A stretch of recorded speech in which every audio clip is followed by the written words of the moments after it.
그러면 결혼 상대를 선택하는 방법은 어떤 방법이 있는가? 배우자 선택 문제는 인생 중후반 대부분을 이제 차지하고 살아가게 되는 인생에서 아무리 자기 운명이 좋다 할지라도 상대 배우자의 팔자가 나쁘거나 운이 불운하면 인생을 불운하게 살게 되는 수가 많아요.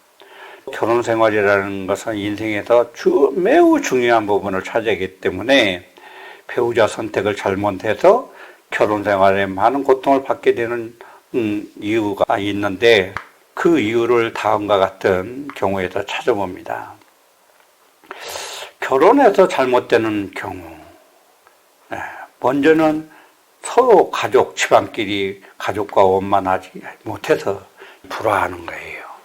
이게 예를 들어 친정하고 시가 아니면 같은 집안에서도 형제간에 불화한다든가 또 시부모하고 불화한다든가 이런 것은 정말로 극복하기 매우 어려운 것이죠. 다음으로는 부부 의견이 항상 대립해서 순조롭지 못한 거예요. 서로 늘상 대립해서 사사건건 시비하고 큰소리 나고 이런 경우 정말 불편하죠.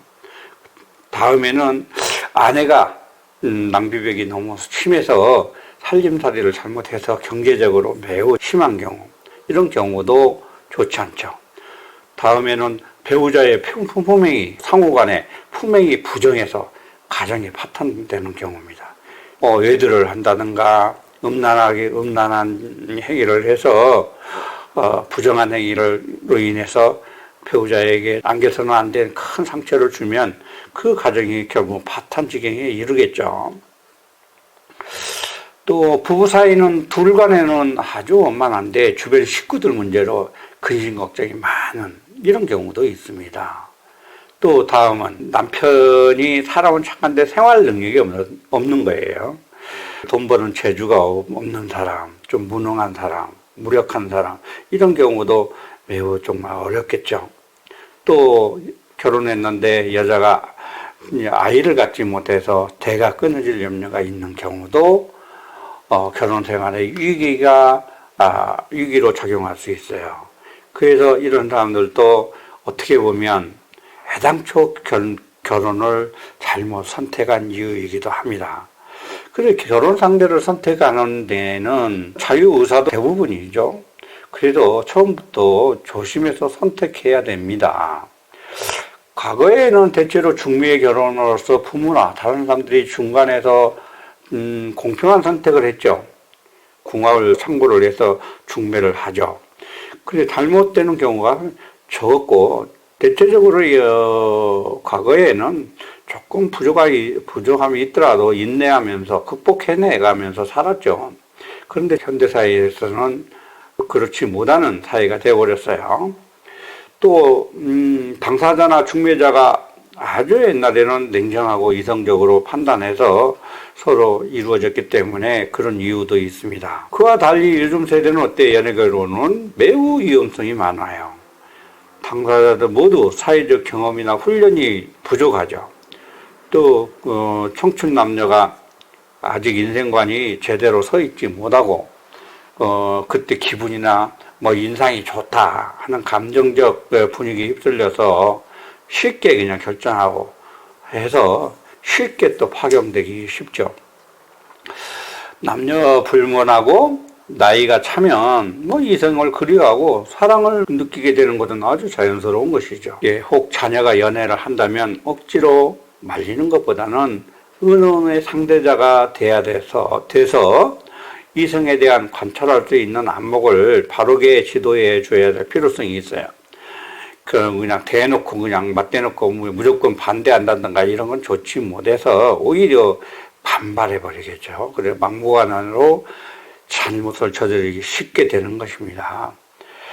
상식적으로 결혼의 조건을 상식을 한번 통해서 알아보면 첫째는 우선 상대의 재산이 얼마인지를 많이 보죠.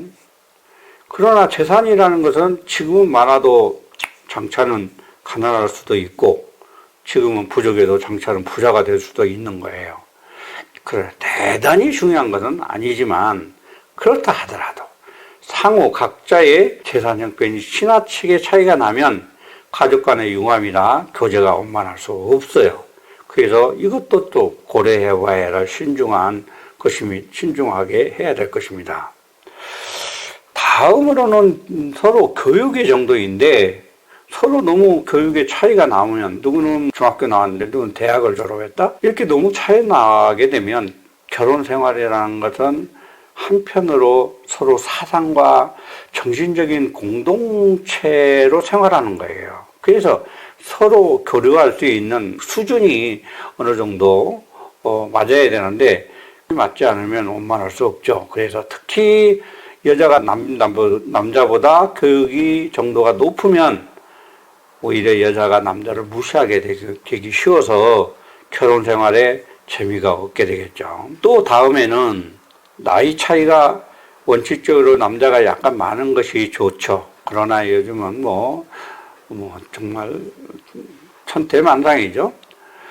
차이가 많더라도 12살 이하 정도, 이게 이제 맞는데 너무 차이가 나면 이것도 서로 불편한 그런 문제가 있어요. 그리고 특히 또 무슨 띠가 상극이다, 이런 거를 고려하는 것은 이제 대체적으로 미신적인 것이기 때문에 그것은 고려할 사항은 아니지만, 나이 차이가 너무 지나치게 많거나 지나치게 차이가 나는 것은 그것도 조금 고려해야 될 일입니다. 다음으로 직업적인 문제인데, 아내도 남편의 직업에 영향을 크게 받죠. 남편이 만약 서비스업으로 장사를 하는 사람인데, 그런 사람들은 사람을 많이 상대하는 직업이죠. 근데 아내도 그렇게 되면 아내도 남편을 도와서 좀 보조적인 역할을 할 것인데, 사람이 많이 모이거나 상대하는 걸 싫어하는 내성적인 성격을 가진 여자라면 정말 융합하기 어렵게 되겠죠. 그래서 사교성이 없고 또 서글서글하지 못한 남자가 또 처가살이 해야 되는 처지라면 이것도 또 맞지 않은 거예요. 그래서 성격적인 면이 매우 중요합니다. 또 다음으로는 사람의 체질은 각기 다르죠. 근데 같은 체질의 사람끼리는 가급적 결혼을 피하는 게 맞아요. 서로 비만 체질이라거나 이러면 당사자들 뿐만 아니라 예를 들어서 자식을 낳더라도 너무 비만인 사람들은 심장병이나 신장, 고혈압, 중풍들이 걸리기 쉽죠. 그런데 둘이 같이 이렇게 비만한 체질을 갖는다. 그러면 자식한테도 유전적으로 대물림을 할 수 있어서, 그리고 이런 사람들이 또 같은 사람들이 좋을 때는 서로 뜻을 같이 할 때는 아주 한없이 좋아요. 그런데 쉽게 정이 시들 수가 있어요. 그래 감정의 골이 한번 생기면 서로 대립하기 시작하면 서로 주장이 강해서 조화가 부족하게 되죠. 그래서 이런 사람들끼리 한번 크게 싸울 수 있고, 그래서 감정도 오래 갈 수 있어서 이런 사람끼리 결혼하면 자손에게도 그 영향력을 미쳐서 유전적인 그런 결과를 초래해서 좋지 않은 결과를 낳기 쉽기 때문에 서로 좀 피하는 게 좋아요. 그리고 다음에는 서로 이제 피해야 될 배우자, 만약에 여자는 어떤 남자를 피해야 되는지, 남자는 어떤 여자를 피해야 될 것인지를 알아보는 시간을 갖도록 하겠습니다.